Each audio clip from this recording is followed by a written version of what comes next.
Hey, what's going on, everyone? This is Mitch. Good Thursday morning to you all. Almost forgot what day of the week it is. Hope you guys are doing well. Appreciate you folks joining me this morning as we try to figure out what's going to happen weather-wise for today. We'll break that down for you folks, and we'll even give you an update on the tropics at the tail end of the video. We'll get kind of detailed with that. Not as detailed as we did last night. If you want a detailed version of the update on the tropics and you want to hear it from me, first off, there's a lot of great people who give updates. But the information I shared in last night's video, most of it has not changed except the fact that Tropical Storm Hillary, which likely will threaten Southern Cal, Baja California, bring a lot of rain to the southwest, has strengthened. That would be the only thing that's really changed in the video from last night. But check that out if you want to update on the tropics. As far as everything else, not a whole lot has changed. But we're going to talk about the weather for today, as we always do. I can tell you guys, there's not a whole lot to break down. This video will be on the shorter end. I say that, but my videos typically are still way longer than other people who do what I do on the YouTube. But you know, guys, I like to get detail for you folks and not just skim over things. But with that being said, you folks haven't subscribed, certainly consider doing that. Like the video if you like it. You guys got anything that I can pray about or pray over? As always, please put those in the comments below. It's been a great first half of August.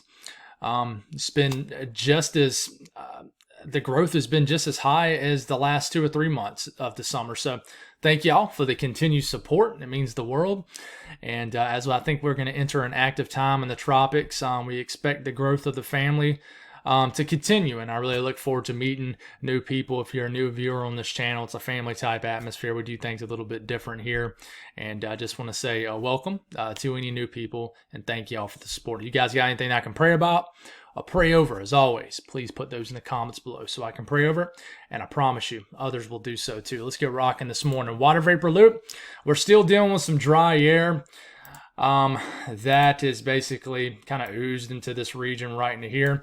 We're still dealing with this pesky boundary that's kind of like, and I kind of drew this in a squiggly way because there's different little areas in the boundary that are kind of bulging further west or kind of moved further east. And wherever you are along that boundary is the difference between dry and moist air. For example, yesterday in South Carolina and Georgia, and the Carolinas, basically, the entire state was cut in half. The upstate of South Carolina, for example, and I'm speaking of South Carolina because that's where I live, was like a crisp, not a crisp, but I keep using that term. I'm looking forward to that actual crisp air so much that I keep using it. But it was like a nice early preview of fall. But if you worked your way to the Midlands and the Low Country, it was still very humid and very warm. And that is because it was a boundary over the southeast. And this is continuing to be the case, and you continue to have a flood of moisture. If you look at this area around the screen, on the screen it's more white. This indicates more moisture in the atmosphere. And then with this upper trough that's swinging through, you see this area swinging through right into here. This is bringing more moisture in areas of the atmosphere too. And then you have a line of storms that's even affecting areas of like Chicago this morning. This area of storms will continue to chug across areas of the Great Lakes region, the Ohio Valley, and will bring a lot of moisture into the interior Northeast. We'll even have to watch for some thunderstorm development into like eastern PA. There could be a little bit of a tornado threat. There's still a ridge in place out here, but the ridge is going to start to really bulge over this portion of the country and then extend this way over the next few days. And then we're going to have basically, let's get all this off the screen. We're basically going to have a big time ridge that extends over this entire region. And yeah, we're going to have a flow around this. And you are going to have a lot of hot, stagnant air right here in the middle of the country, unfortunately.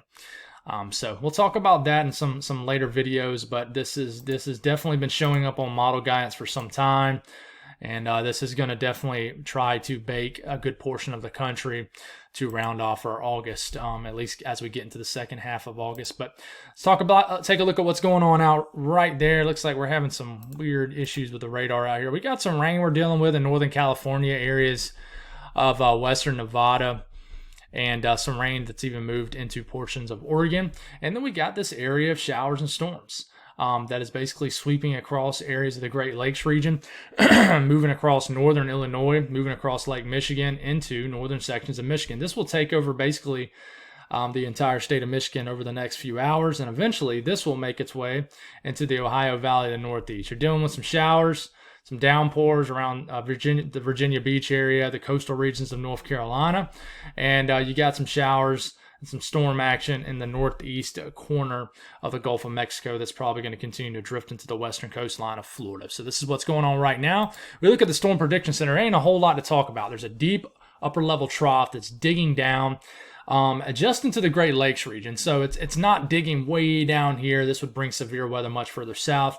But there is that marginal risk of severe weather. We'll see if this upgrades to a slight risk. As of now, I'm not really seeing it, but we'll see. There's a marginal risk, level 1 out of 5, risk of some strong to severe storms in the Ohio Valley here and portions of the Great Lakes. This does include Detroit, Cleveland, Columbus, down to Cincinnati, Indianapolis. And then you got a secondary marginal risk that does include New York City, down to Baltimore, Philadelphia, Harrisburg, Scranton, Binghamton. And there is a little bit of a tornado risk in this area of eastern PA. We'll watch for some showers and storms that could get going in this region. Some storms could have the potential to rotate. We'll watch for that. All the other threats, just a 5% risk of damaging winds. And with this setup, there really isn't a high chance of hail with this. So, there's no real big risk of flooding today. I don't have it up because there's no slight risk. But, if you are just that one location that keeps getting hit by numerous rounds of showers and storms. If anybody's going to see that today, it'll be Florida. With the stalled frontal boundary, there was a lot of rain fell also in areas of eastern Georgia and eastern South Carolina, North Carolina yesterday. So it still continues to be pretty hot in the Northwest and Northern Rockies. Heat advisories for Montana, excessive heat warnings still up for these lower elevations of Washington State and Oregon. Heat advisories for the valleys of California. But look at this. Unfortunately, the excessive heat warnings are flexing again to Texas. Heat advisories all the way into southern Oklahoma, starting to take over these same sections that's been dealing with it all summer. So the heat is coming back. You had about a 2-day break, if that. So unfortunately, it's coming right back. But if you live in Texas, Louisiana, and you watched the video last night, I talked about how a tropical wave could sneak under this ridge next week and give you guys some rain. We got to watch for that for sure. But the heat is coming back for these regions. Let's break down the southeast. So in general today, with the stalled frontal boundary, you're going to have numerous showers and storms throughout almost all of it's Florida, Mitch, not Texas. I do that all the time. I haven't done it in a while though. Across all of Florida except maybe the western panhandle of Florida. I think you guys have a little dry air that's oozed in. So you guys really won't experience much in the way of any showers and storms today. But you could see it in southeast Georgia, the eastern sections of the Carolinas. And then with the way the boundary kind of extends a little bit further west, you could have some storms possible into central and eastern Virginia today, into the Delmarva region. A little bit closer to these regions. Like I said, these showers and storms become widespread, especially for western Florida, which I heard a few weeks back you guys were not getting a lot of rain. Looks like that is the pattern has definitely switched for you guys. You're definitely getting a rich, moist feed off the northeast Gulf of Mexico, eastern Gulf of Mexico, just due to the fact that with this stalled boundary and you got multiple pieces of energy, it just keeps flying through. This continues to allow for an unstable atmosphere down here because you're south of the boundary.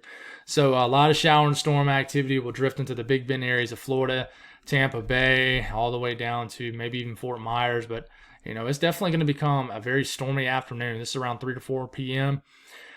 For Tampa Bay area over to Orlando, everybody in between. These could drift all the way, certainly into the eastern coast of Florida by the time we get into late afternoon this evening, the Space Coast region, all the way down to Miami. So you guys could get some storms too, for sure, a little bit later on. Then the activity should diminish with the loss of daytime heating. But if you live along the western coast of Florida, 1 to 2 inches of rain is possible, all the way from the Big Bend areas, all the way down to Fort Myers. A lot of rain is possible. There's this weird gradient in the middle of Florida. It just looks like where the National Weather Service for these different areas in Florida disagree. But central to especially the western coast of Florida, a lot of rain is possible over the next 24 hours. Up here for my folks in the Carolinas, Georgia, and Virginia, I think most of the storm activity will be confined to the coastline. If you live along the coastal sections of the Carolinas, it could be kind of a cloudy, could get some breaks in the clouds, but kind of a showery day. But I don't think the beach day will be completely ruined. But I definitely think you'll have a lot of shower, maybe even some storm activity that kind that kind of just hangs around for you folks in like the Outer Banks, the eastern North Carolina region.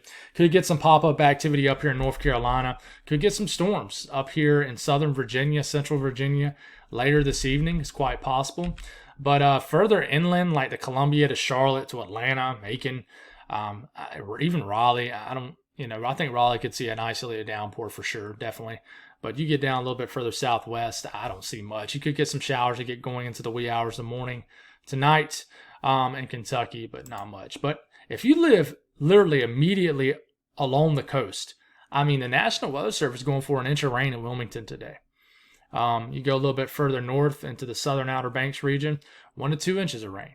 Okay, so I definitely think you're going to get still that continued moist feed into the eastern areas of North Carolina, Northeast Virginia for sure. Now you take your way up to the Northeast, pretty quiet day for the most part, for most of everybody is what I should say.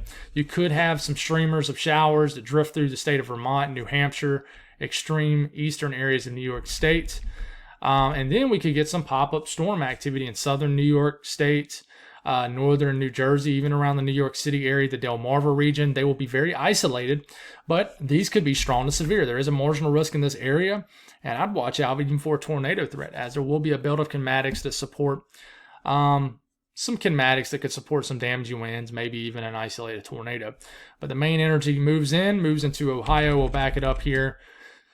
And this is around 1 to 2 this afternoon. Could get a thin line of showers. Might be in the form of some storms in Detroit. These make their way through the state of Ohio as maybe some showers. But you could have some more storms that redevelop back here in Indiana. Indianapolis over to eastern Indiana. These might drift into western Ohio, then weaken as you get into the 9 to 10 p.m. range. You lose the daytime heating. But these showers will continue to move into, we'll say, eastern sections of Ohio, western sections of PA. Could get a rumble of thunder this evening in the Erie area, maybe even Pittsburgh too. But this is around midnight, 1 a.m. Some showers moving into the Buffalo region, the southern tier, southwest sections of New York State, cruising across areas of Pennsylvania, New York State. This is about 2 or 3 o'clock in the morning. You got a bigger area of storms showing that's moving through like the Binghamton area, the Finger Lakes region. So I guess what I'm trying to say, if you live in New York State, these move in from west to east. And, if you live in the western portion of this region, of Pennsylvania, New York State, I think these move in around midnight, last throughout the wee hours of the morning. And you can get a good bit of rain after midnight in New York State and northern Pennsylvania tonight into tomorrow morning. Could be waking up to some stormy conditions and a lot of rain in southern New England, all the way into the interior areas of New England. So this is around 8 a.m. tomorrow morning. It shows a pretty stormy scenario for the valley regions of New York State, moving into Vermont, Massachusetts, Connecticut, Rhode Island, New York City. Long Island, it shows a pretty stormy scenario as you're waking up tomorrow morning. As far as severe weather, I don't really see it, but you could definitely get a lot of rain from this as you're waking up tomorrow morning. Okay, but a little bit closer look at this, and I'm really showing this because of these areas right here. If you live right into this region, right into here, I would say, I would just be careful today with some of these storms. Some of them could prompt the tornado warning, could have a little bit of a spin to them. So definitely watch out. If you look at the HRRR model run, the latest run, it doesn't show much activity, but the ingredients will be there. Not all of them, but there will be some ingredients there for spin, some severe weather. The south central U.S., pretty quiet day. Not much rain to speak on. You could get some isolated showers, maybe a downpour in kind of west central, southwest sections of Texas. If you're lucky, consider yourself lucky. Count your blessings if you do.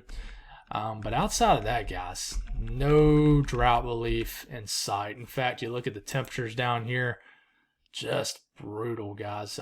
If you get up in the North Texas, it's somewhat of a dry heat, but 109, 110 degrees air temperature is 109, 110 degrees. That's still blistering hot. It's heating up fast. The atmosphere is just totally switching back and saying, here comes the heat again, all the way into southern areas of of Oklahoma. Well over 100 degrees, well over 100 degrees for Austin, San Antonio, the Dallas-Fort Worth area. It'll hit 100 again, probably in Houston. And if you look at the dew points, you would think, okay, well, there's still some dry air in place, right?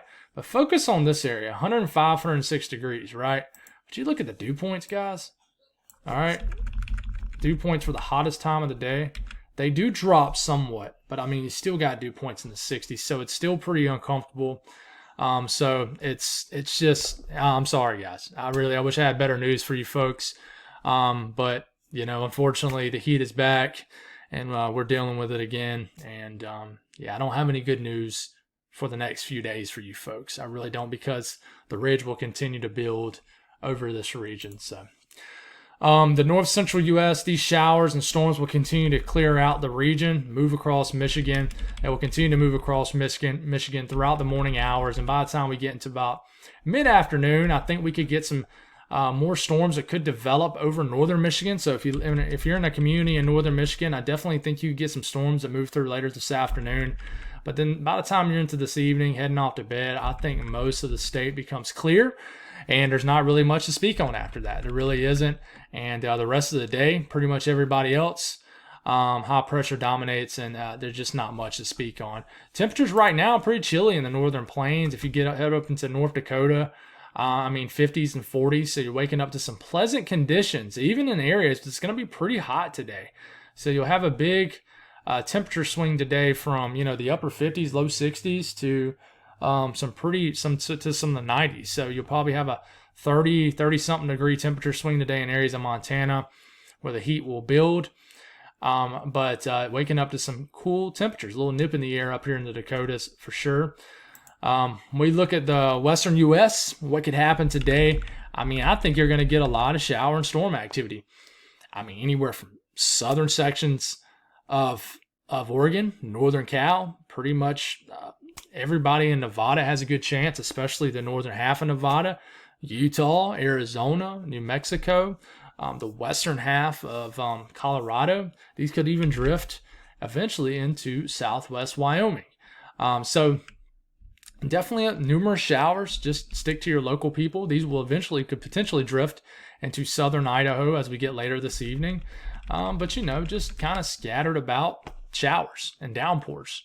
Nothing real severe expected. So, temperatures today, pleasant in the Northeast.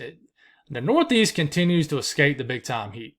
The ridge just does not make it into this region. So you guys have not had a really bad summer at all. You've kind of been dominated by enough troughing to your north that's kept you guys cool. So 60s, 70s, maybe some low 80s in New York City. And we start to get into the mid-Atlantic, the Delmarva region, more some of the 80s, the southeast 80s and 90s return, but still just nothing too bad. The mid-south still nice, just the 80s, the Ohio Valley with the showers moving through, 60s, 70s. But here comes the awful heat building back in into Oklahoma, Louisiana, and Texas, unfortunately. But with this upper trough swinging through, bringing some just some low 70s for Minnesota, 60s and 70s Wisconsin, a chilly day in the UP and Michigan, only 60s, maybe just some upper 50s for high temperatures as this upper trough swung through. So the temperatures will not climb much from what they are right now, but kind of just a fall day up here, really nice. Like I said, I'm going to continue to ask you guys this. If you tune in and you're from the northern terrain up here, as I know the fall colors really start to come into this area of the country, but besides the Rockies, but they really start to emerge into this area before anybody. Let me go. Give me a fall foliage report if you're into that kind of stuff. I am. I love it. So let me know if the trees are starting to turn, things like that. I would love to get updates from you guys from that. But the western U.S. is starting to get pretty hot. Just about everybody is above average temperature-wise. Now, the heat is letting up a little bit for the Pacific Northwest, but it's still pretty hot, guys.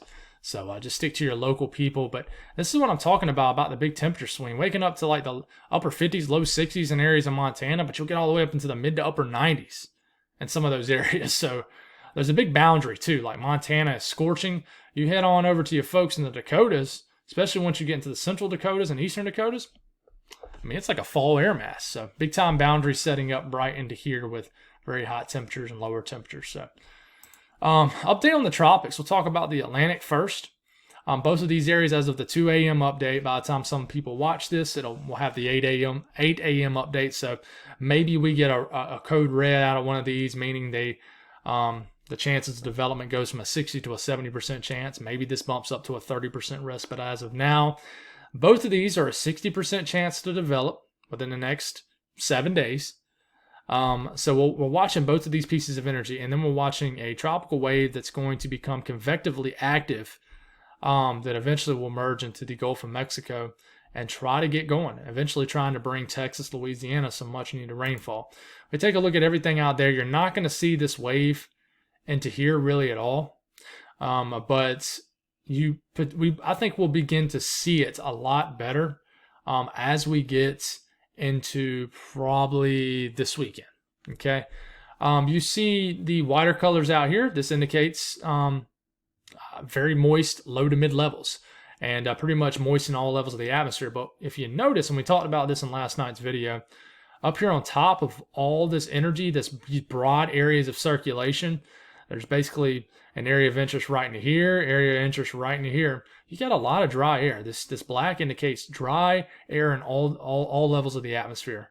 Okay, so this is the Saharan dust outbreak that we were talking about in last night's video. So if this wasn't here, I think that these would have no trouble developing. I still think they would go out to sea due to a lack of blocking over the North Atlantic, but I think they would develop. But I think they're going to compete against this until the cows come home for the life of the storm. So we take a look at Tropical Storm Hillary. Now, I'm calling it Tropical Storm Hillary right now, but chances are you're viewing this, and this is a Hurricane Hillary. This is Hurricane Hillary.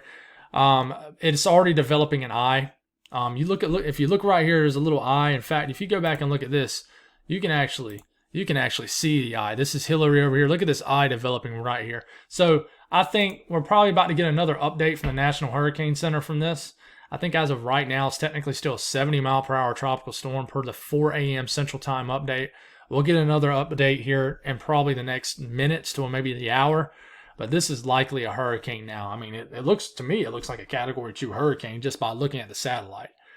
Okay, but this is kind of beginning to make that northward turn, and it's going to impact Baja California. It's going to strengthen more than likely.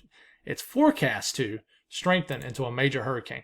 If you don't know what this site is, guys, it's called Zoom Earth. This is the best site out there for real-time tropics. It's like Google Maps, but with the tropics. It is excellent, easy to use. So let's see if we can get this in motion here. I thought I had it in motion.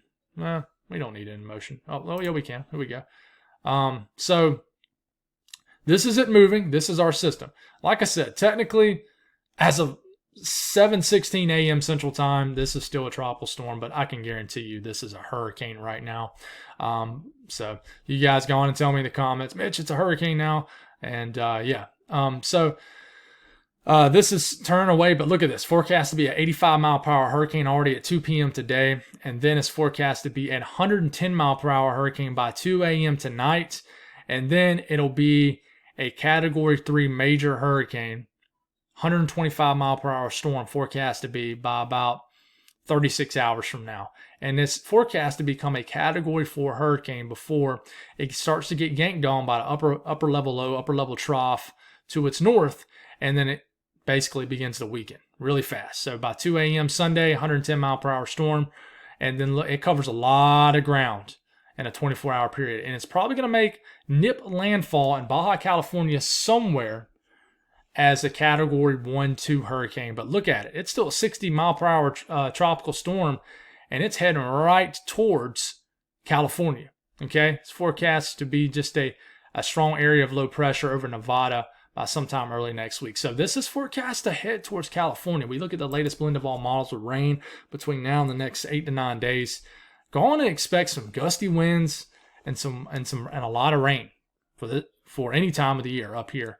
Southern Nevada, areas of southwest Utah, areas of western Arizona, okay, southern Cal, A lot of rain. Here it comes from a tropical system in the Pacific right now. So we'll continue to update you guys on this. I likely won't have a video tonight unless something drastic changes that we weren't expecting. But that's all I got, guys. Y'all have a great day. Thank y'all for supporting me and watching my content. Appreciate y'all. Love y'all. Y'all have a great day, and I'll talk to you soon.